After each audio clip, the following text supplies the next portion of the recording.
Kiran ji, first of all बहुत बहुत thank you, बहुत धन्यवाद, आपने टाइम दिया एएनआई से बात करने के लिए। ये सेशन अभी अभी जो खत्म हुआ, हमने फिर देखा कि बहुत हंगामा रहा, वॉकआउट्स हुए और ऑपोजिशन संतुष्ट नहीं है। उन्होंने कहा कि कोई गवर्नमेंट ने अपना जो बिजनेस है, जो बिल है, वो हश हश तरीके से पास कर दिए, कोई डिबेट नहीं हुई, कोई क्वेश्चन आवर नहीं हुआ, कोई जीरो आवर नहीं हुआ। तो किस तरह, आप तो कहते हैं कि सक्सेसफुल हो गया, वो कहते हैं कि फेलियर रहा है। ये जो मानसून सेशन है पार्लियामेंट का, देश के दृष्टि से तो ये सक्सेसफुल है और अपोजिशन का दृष्टि से तो बिल्कुल फेलियर है। और सरकार तो मानता है कि ये बहुत सक्सेस सेशन रहा है। हाँ, चर्चा का दृष्टि से ठीक नहीं रहा, क्योंकि इतना इम्पोर्टेंट बिल्स पास हुए हैं जिसका बरसों पहले इंतज़ार करते थे लोग कि ऐसा बिल कब आएंगे, आखिर लाया। अब बताइए एक चीज़, जो सरकार में रहते हैं वो अपना आप को बचाने के लिए बिल लाते हैं ना, करप्शन में हो या कोई भी चीज़ में। मोदी जी ऐसा प्रधानमंत्री है जो रिकमेंडेशन के विपरीत खुद प्रधानमंत्री को भी उस कैटेगरी में डाल दिया कि अगर प्रधानमंत्री भी कोई भी करप्शन करते हैं तो वो जेल जाना होगा, और जेल जाता है तो पद छोड़ना होगा। ये तो बहुत साफ है। आप सोचिए, chief minister, prime minister, union minister, कोई भी पद हो, कानून से ऊपर तो नहीं हो सकते। तो फिर इसमें ऑपोजिशन को आपत्ति ही क्या है? देश स्वागत कर रहे हैं कि इतना क्रांतिकारी बिल लाए हैं। प्रधानमंत्री जी ने सारा कैबिनेट को बताया कि देखिए, रिकमेंडेशन में तो प्राइम मिनिस्टर को इस प्रोविज़न से बाहर रखा जाए, लेकिन प्रधानमंत्री नहीं माने। मोदी जी कहा कि नहीं, प्रधानमंत्री को एक्सेप्शन क्यों मिलना चाहिए? प्रधानमंत्री भी एक नागरिक है, वो कोई अलग से उसको प्रोटेक्शन या उसको स्तर नहीं होना चाहिए, जैसे बाकी है वैसे प्रधानमंत्री। तो इतना अच्छा बिल है। दूसरा, आज तो प्रधानमंत्री, ज़्यादातर मुख्यमंत्री तो हमारे लोग हैं। तो अगर हमारे लोग गलती करेंगे तो वो तो पद छोड़ना होगा। नैतिकता का भी कोई चीज़ होता है कि नहीं? इसलिए अगर अपोजिशन पार्टी सचमुच में नैतिकता को पैमाना मान करके अगर सोचते तो वो इस बिल को स्वागत करते। दूसरा बात मैं आपको कहना चाहता हूँ, एक्चुअली कांग्रेस पार्टी को पार्लियामेंट में कोई चर्चा से इंटरेस्ट ही नहीं है। उनको पार्लियामेंट में डिबेट डिस्कशन में भरोसा ही नहीं है। कई एमपी से कांग्रेस पार्टी के और बाकी पार्टी के मेरे पास में आए, बहुत दुखी थे। कहते हैं कि पहले बार चुन के आए हैं, पार्लियामेंट चलता नहीं है, भाषण देने का मौका मिलता नहीं है, अपना कॉन्स्टिट्यूंसी का बात रखने का मौका नहीं मिलता है। तो मैं कहता हूं कि राहुल गांधी और कुछ विपक्ष के लोगों को बोलिए कि उनके वजह से अगर पार्लियामेंट नहीं चलता है तो नुकसान ऑपोजिशन एमपीज का होता है। सरकार तो बिल पास कर लेगा, अगर हंगामा होता है तो भी देश हित में हम तो बिल पास कर ही देंगे, लेकिन बिना चर्चा का बिल पास होना ठीक नहीं है। हम मानते हैं कि चर्चा होना चाहिए। तो सरकार तो, मैं आपको एक चीज़ बताता हूँ, जो अधिकारी होते हैं ना, ऑफिसर्स, वो तो पार्लियामेंट नहीं चलने से तो वो आराम है। उनको जवाब देने के लिए तैयारी नहीं करना पड़ता है। उनका रात रात जाग करके सारा वो क्वेश्चंस का, ब्रीफिंग्स का नोट तैयारी नहीं करना पड़ता है। नुकसान किसका है? सवाल पूछने वालों का। पार्लियामेंट्री डेमोक्रेसी में एक चीज़ आप सोच लीजिए, पार्लियामेंट ऑपोजिशन का होता है, क्योंकि सरकार को जवाब देना है। सवाल करने वाला ऑपोजिशन है, सवाल करने वाला ही भाग जाते हैं तो सरकार क्या करेगा? फिर भी सरकार तो देश के सामने में जवाब लेकिन सर, ये तो अरुण जेटली जी के भी कुछ पुराने बयान है कि सरकार का काम है बहस को जारी रखना। हाँ, तो सरकार का काम है हंगामा रुकवाना। यही तो मैं कह रहा हूँ। तो हम तो बार बार प्रयास कर रहे हैं कि हंगामा मत कीजिए। तो फिर क्यों नहीं हो? मेरा गला भी बैठ गया। देखो, ऑपोजिशन को चिल्ला चिल्ला करके मैं अनुरोध करता हूँ कि बहस होने दीजिए, पार्लियामेंट में बहस होना चाहिए, चर्चा होना चाहिए। सबको बोलने का मौका मिलना चाहिए। ये तो मैं बोलता हूँ, सरकार के तरफ से हम तो हमेशा पहल करते आए हैं। तो सर इस पर चर्चा क्यों नहीं कराई आपने, जो कॉन्स्टिट्यूशनल अमेंडमेंट लाया 130th, जिसमें मंत्री, प्रधानमंत्री सब शामिल हैं? अरे हाथ पांव जोड़ के हम लोगों ने कांग्रेस पार्टी सबको कहा है, चर्चा में भाग लीजिए। कांग्रेस में कई सदस्य हैं जो बहुत अच्छा बोलते हैं, जैसे ज्ञान भी है। नहीं, मैं नाम लूंगा तो उनका थोड़ा सा अपना पार्टी में गड़बड़ हो जाएगा, लेकिन कांग्रेस पार्टी में और ऑपोजिशन में भी कुछ पढ़े लिखे अच्छे लोग चुन के आए हैं, उनको बोलने नहीं देते। राहुल गांधी जी अगर बोल नहीं सकते हैं या बोलने का तरीका नहीं है, इसका मतलब ये तो नहीं है कि बाकी को भी बोलने मत दो। बाकी कई लोग हैं ना जो बोल सकते हैं। एक ज़माने में तो पार्लियामेंट में जो बहस होते थे कितना मज़ा आता था, हम लोग तो बैक बेंच में बैठ करके सुनते थे, सीखते थे। आजकल नए चुन के आने वाले एमपी को तो बहुत मुश्किल से अच्छा डिबेट सुनने को मिलता है, क्योंकि इतना डिस्टर्बेंसेस होता है। सर आपने सीआईएसएफ क्यों लगा दी? सीआईएसएफ नहीं, मार्शल होता है हाउस में, मार्शल ही। बट उन्होंने कहा कि सीआईएसएफ इस बार लगा दी गई। सीआईएसएफ नहीं है, मार्शल ही होते हैं। वो कहीं से भी डिपुटेशन में आएंगे, मगर है तो मार्शल तो ही ये है। गलत क्लेम है? बिल्कुल झूठ बोल रहे हैं ना। ये आर्मी सीआईएसएफ को हाउस में कैसे लेके आएंगे, वो तो कांग्रेस झूठ बोल रहे हैं। सर आपने देखा इस बार भी जो काफी वायलेंट इंसिडेंट्स हुए, पेपर फाड़ दिए गए, फेंक दिए गए, तो आपको, आप पार्लियामेंट्री मिनिस्टर हैं, आपको थोड़ा देखकर थोड़ी मैंने आपको लगता काफी है पुकार इसका के कुछ उनको कहा है जी कि इस तरह का कागज फेंकना ठीक नहीं है। आप देखिए, हम लोग भी इतने सालों से पार्लियामेंट में हैं, कभी हमने पेपर नहीं फाड़े, कभी हम रूलिंग पार्टी के और जा करके हाथ उठा करके, तकिया उठा करके वहाँ हम लोग डिस्टर्ब नहीं किए। हम लोगों ने तो हमेशा अपने जगह से बैठ करके विरोध करते थे। ये लोग तो हद पार कर दिया। अब देखिए वो हाथापाई पे उतर जाते हैं।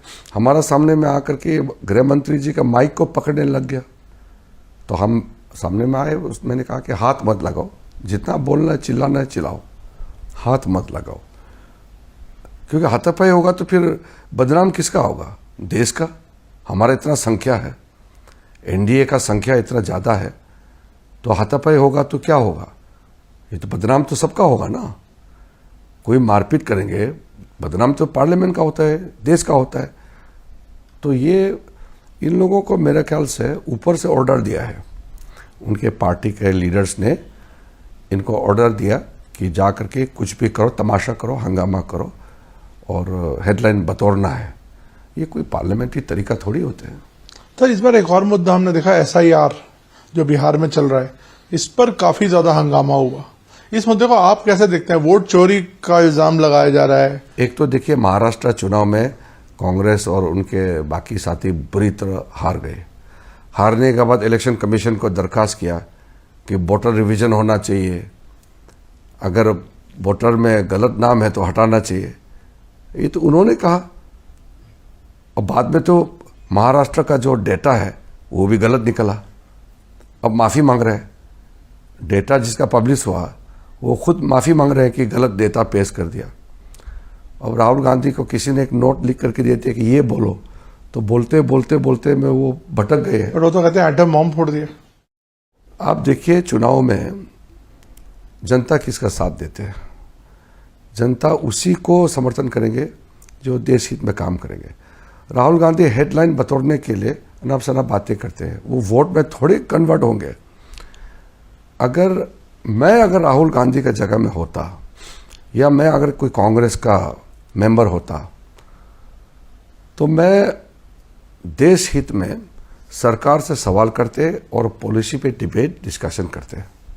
कभी ना कभी तो मौका मिलेगा। बीजेपी हमेशा तो गवर्नमेंट में नहीं रहेंगे।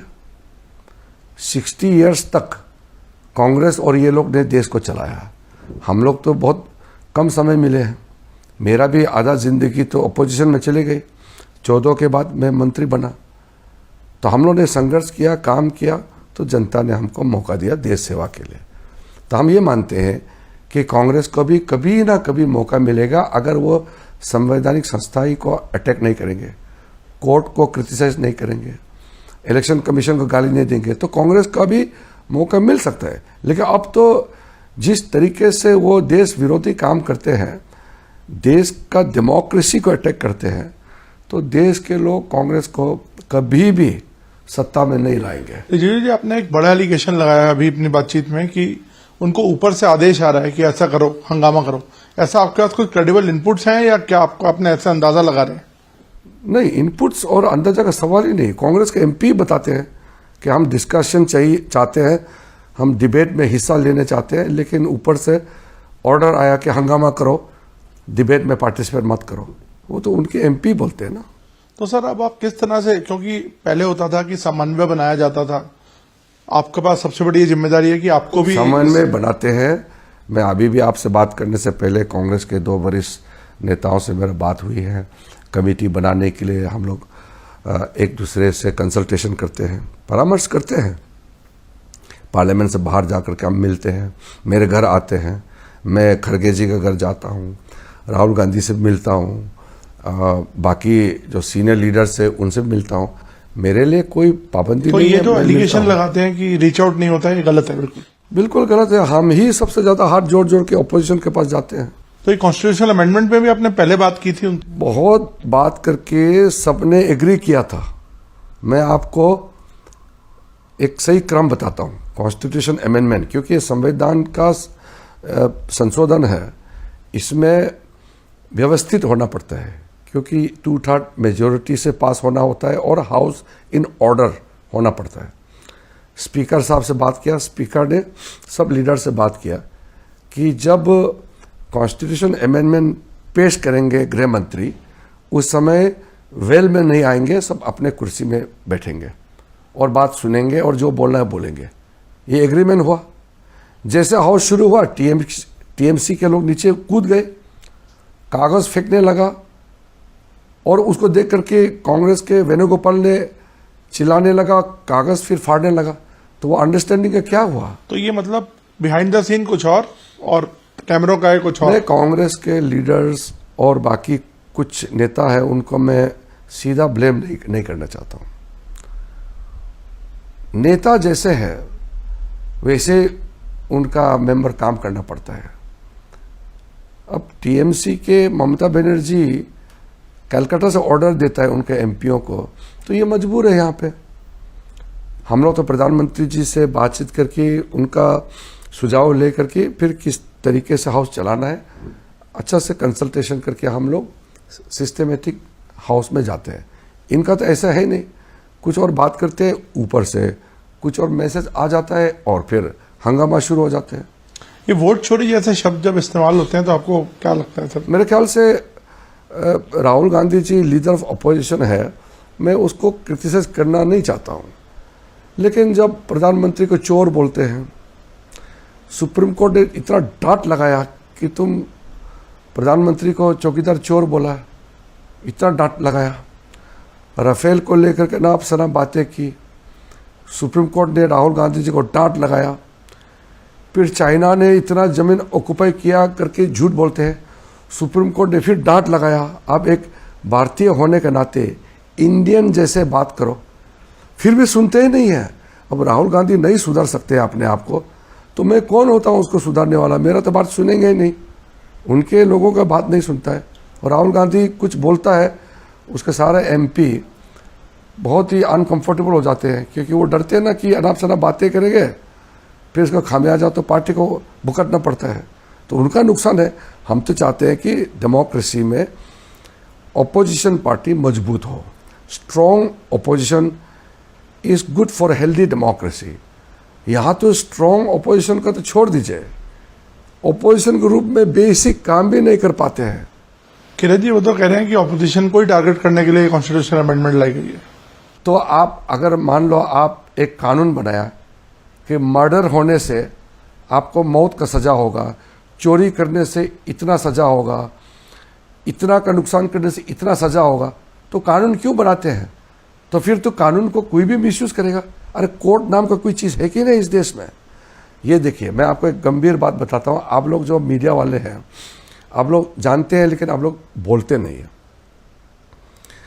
जब कांग्रेस पार्टी चुनाव नहीं जीत सकते हैं तो भारत के विरोधी कई ताकतें हैं, ये सब मिल करके सरकार और जो संस्था है उसको अटैक शुरू कर देता है कि जन विश्वास खत्म हो जाए देश के प्रति, देश के संस्थाएं के प्रति। जुडिशरी को कमज़ोर करने के लिए लोगों ने बार बार बोला है कि इंडियन जुडिशरी बिक चुका है। फिर ये कहते हैं कि इलेक्शन कमीशन बिक चुके हैं। फिर बोलते हैं कि सरकार चोरी करके सरकार बनाया है। तो ये जब देश को कमज़ोर करने के लिए कोई योजना बनाते हैं, कोई षड्यंत्र रचाते हैं, तो देश का जो सरकार का क्रेडिबिलिटी, देश में जितना इंस्टीट्यूशन है उसका क्रेडिबिलिटी को जब आप अटैक करते हैं तो फिर आंदोलन खड़ा होता है। तो इस तरीके का ये मानसिकता, ये लेफ्टिस्ट मेंटेलिटी से जोड़ते हुए ये लोग काम कर रहे हैं। राहुल गांधी से पहले कई कांग्रेस के नेता थे, करप्ट थे होंगे या कमज़ोर थे होंगे, अच्छे थे होंगे, अलग अलग होते हैं, मगर देश को कमज़ोर करने के लिए काम नहीं किया। ये राहुल गांधी तो बहुत डेंजरस ट्रैक में जा रहे हैं कि जो जॉर्ज सोरोस बोलते हैं कि भारत के सरकार को डिस्टेबलाइज करने के लिए $1 ट्रिलियन रखा है, या भारत विरोधी खालिस्तान फोर्स कनाडा में, यूएस में, यूके में बैठा है, और भी कई लेफ्ट ऑर्गेनाइजेशन है जो देश के खिलाफ काम करने के लिए षड्यंत्र रचा रहे हैं, उनके साथ तालमेल करके राहुल गांधी और कांग्रेस पार्टी काम कर रहे हैं। ये देश के लिए बहुत ही चिंताजनक ये एक समय है। लेकिन अब आश्वासित रहिए, मोदी जी के लीडरशिप में देश को कोई डिस्टेबलाइज नहीं कर सकता है। हम तो सरकार में हैं, अंदर में मैं देखता हूँ कितना बारीकी से देश को सुरक्षित रखने के लिए मोदी जी और उनके सरकार समर्पित है, आप सोच भी नहीं सकते। अगर ऐसा सरकार आज़ादी के बाद तुरंत मिल जाते तो आज इंडिया ऑलरेडी डेवलप कंट्री बन चुका होना था। इन लोगों ने भारत को गरीब देश बना कर रखा हुआ है। अब देखा है 2047 तक जो टारगेट है, अभी हमारा 23 ईयर्स रह गया, यानी कि 77 ईयर्स हम हो गए आज़ादी, उसमें से 60 ईयर्स कांग्रेस और उसके साथी इन लोगों ने भारत को एक गरीब राष्ट्र बना कर रखा हुआ था। अब हम 4th लार्जेस्ट इकोनॉमी बन गए हैं। तो सिक्योरिटी, इकोनॉमी और हमारा टोटल भारत का जो इमेज है, अब कोई इसको तबाह नहीं कर सकता है।